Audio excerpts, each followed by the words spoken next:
Olha, a Polícia Civil detalhou hoje a prisão do homem suspeito de 10 homicídios. Destacamos ontem aqui no Cidade Alerta. Ele foi preso, tá certo? A maioria dos crimes imputados contra esse camarada aí, na região metropolitana aqui do Recife, região metropolitana do Recife. Além dos crimes de homicídio, que a polícia trabalha com a hipótese de pelo menos 10 crimes de homicídios, também tem o tráfico de drogas. Esse caso foi mostrado ontem aqui no nosso Cidade Alerta. O suspeito, ele resistiu à prisão, disparou várias vezes contra os policiais, inclusive chegou a atingir a perna de um dos policiais. Só não atingiu a perna mesmo, porque no bolso da calça dele estava o distintivo, o brasão da Polícia Civil. E aí desviou esse projétil e não penetrou no corpo dele. O nosso repórter Jackson Pontes traz os detalhes pra gente, coloca aí na tela do Cidade. Olha, Gernan, foram 2 horas de negociação até esse homem se render. O homem de 28 anos que deixou muita gente assustada em Paulista durante essa operação da polícia. A polícia passou mais detalhes, tá? Eles estavam cumprindo mandados de prisão expedidos contra esse homem. Quando os policiais chegaram lá na casa, já foram recepcionados com tiros. Um detalhe importante, esse homem é suspeito de ter cometido cerca de 10 homicídios só este ano no Recife e Olinda. Era considerado como alvo prioritário dessas 2 cidades. 3 mandados de prisão, 2 por homicídio e 1 porque ele teria quebrado a própria tornozeleira eletrônica assim que entrou no regime semiaberto. Eu consegui conversar com a delegada que foi responsável por essa negociação ontem na cidade do Paulista. E ela detalhou pra gente o que é que aconteceu. Esse mandado de prisão saiu e desde então toda a Polícia Civil estava bastante empenhada em efetuar a prisão desse indivíduo. É um indivíduo de 28 anos muito perigoso, né, que pratica homicídios a sangue frio, né. Ele também tem essa disputa territorial pelo tráfico de entorpecentes, tanto na região central do Recife quanto em Olinda. E a prisão dele era realmente prioritária para a Polícia Civil de Pernambuco, para que a gente pudesse trazer mais paz à população pernambucana. Não foi uma surpresa para a equipe ser surpreendida, né, com os disparos de arma de fogo, uma vez que ele já teria sinalizado diversas situações de que ele não retornaria ao presídio. Então, a gente foi recebido assim a tiros, a equipe da delegacia da Rio Branco, né, que revidou, e por pouco um policial não veio a ter maiores problemas nessa situação. Esse policial, no caso, um disparo, né, terminou pegando ali na região da perna, só não feriu de fato o policial porque terminou parando no brasão da própria polícia, foi isso? Naquele momento ali de troca de tiros? Isso, ele estava com a babilaca, com a carteira funcional e que tem o brasão da Polícia Civil, que ela estava na perna direita dele no bolso, e no momento em que houve o disparo, a bala ricocheteou, né, na situação, e ele não veio a se lesionar gravemente. Agora, chamou a atenção de muita gente essa ocorrência ontem, né? O pessoal também ficou muito assustado com a quantidade de tiros, muita gente que entrou em contato com a redação falando um pouquinho sobre isso. Como é que vocês, de fato, foram recebidos a partir do momento que a polícia chega naquela residência? No primeiro momento que Thomas percebeu que se tratava da polícia, ele já recebeu a equipe policial da Delegacia do Rio Branco a tiros, né? Foi contornada a situação, chamado reforço policial. Ele não se rendeu, passou diversas horas dentro da residência com sua companheira, né, até que a gente conseguisse gerenciar a crise para que ele pudesse se entregar sem maiores intercorrências. Como é que foi feita essa rendição? Depois de longas 2 horas, né, de conversa, conversando também com o advogado dele, ele decidiu se render, deixando todo o material entorpecente e o material bélico dentro da residência, já veio algemado e a gente fez a sua condução até a delegacia para os procedimentos. Inclusive, doutora, ontem a gente conversou com o advogado dele a respeito desse momento e ele chegou a falar pra gente que ele acreditava que eram inimigos vestidos de policiais ali na casa, por isso que ele não teria se rendido naquele momento. Então, quando o advogado chega, termina passando para ele a informação de que se tratavam realmente de policiais. Deu tempo de ouvir esse homem? Ele comentou alguma coisa sobre esse momento da rendição? Essa informação não tem o menor sentido, né? Na verdade, existiam policiais fardados, todos estavam, desde o início, desde o momento inicial da abordagem, todos se identificaram como policiais civis. Ele verificou que na situação havia diversos policiais militares, vários fardados, então não há que se dizer que existia um inimigo naquela situação. A companheira desse homem, uma mulher de 28 anos, também foi presa durante essa operação. Ela também foi presa por porte ilegal de munição. Havia 9 munições dentro de uma bolsa feminina, que presume-se ser dela. Associação para o tráfico e tráfico de entorpecentes, uma vez que estavam expostas à droga dentro da residência, né? E também foi autuado em flagrante, vai passar por audiência de custódia agora para ulterior deliberação da autoridade judiciária. E essa informação procede? Ela tentou ajudar ali naquela rendição? Ela participou também da troca de tiros contra a polícia ou não? Não existem indícios de que ela estava portando a arma de fogo na situação, né? Como trata-se de um gerenciamento de crise, ela estava dentro da residência, ele estava armado e aí a gente conversou com ele para que ele saísse com as mãos para trás, sem camisa, já algemado, né? Foi ela realmente que o algemou para que ele saísse e ela também saiu com a mão na cabeça. Alguns materiais foram apreendidos, tá? Como 2 armas, uma quantidade de drogas e também munições, além de um carro que ainda deve ser periciado.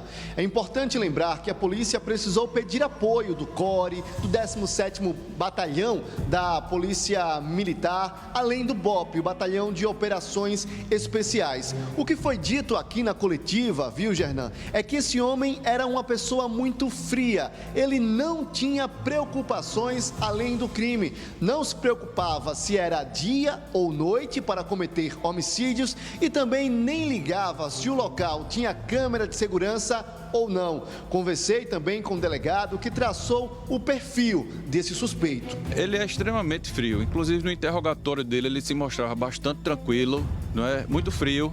Ele negou os homicídios, não tinha como negar o tráfico de drogas, já que a arma foi encontrada lá, nem a troca de tiro com os policiais. Mas realmente ele demonstra muita frieza, ele comete os crimes, inclusive à luz do dia, não está preocupado nem de saber se o ambiente está monitorado, né? Então realmente ele é bastante perigoso e ele é bastante frio. Em relação ao tráfico de drogas, ele disse que não vende para ninguém, aquela droga era dele e que ele venderia, né? O que até se coaduna com a informação que a gente tem e com o que foi levantado pela investigação de que ele quer dominar o tráfico tanto em Olinda quanto em Recife, em alguns pontos específicos.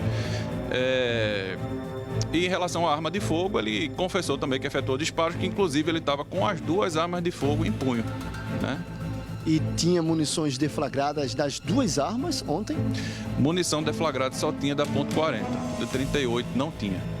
E aí nós pedimos a perícia, né, a presença do Instituto de Criminalística para fazer a perícia ali no local de crime, e a gente está esperando o laudo pericial.